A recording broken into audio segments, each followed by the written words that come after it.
Entangling the Knots, Making Sense of Tag Questions. Hello and welcome to our English language learning channel. Today, we're going to dive into a very interesting topic, which is tag questions. By the end of this video, you'll have a strong understanding of what tag questions are and how you can use them effectively in your daily English conversations. So, let's dive right in. Tag questions are small questions that are often placed at the end of sentences. They turn a statement into a question.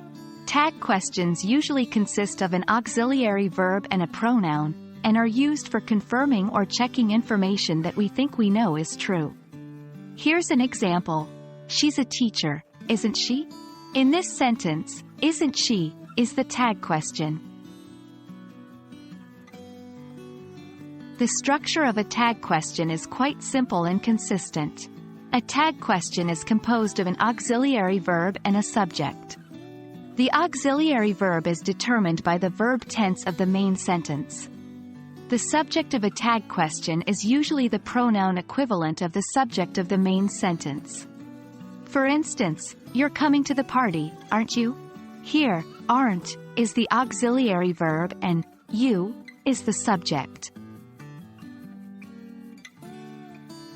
Tag questions can be positive or negative. Positive tag questions are used with negative sentences and vice versa. For example, if we say, "It's a lovely day, isn't it?" Here the statement is positive, so the tag question is negative. Similarly, in a negative statement like, "You aren't going to the party, are you?" the statement is negative, so the tag question is positive. The way you say a tag question can change its meaning. Intonation is really important. If your voice goes up at the end of the tag question, it shows you are uncertain and are asking a real question.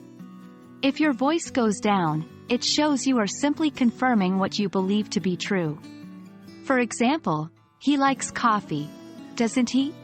could be a genuine question, with your voice rising, or a request for confirmation, with your voice falling. And that wraps up our video on tag questions. I hope that this video has helped you understand the concept of tag questions and how to use them properly.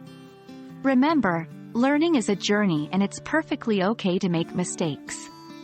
Keep practicing and you'll get the hang of it in no time. Until our next video, keep learning and keep practicing your English.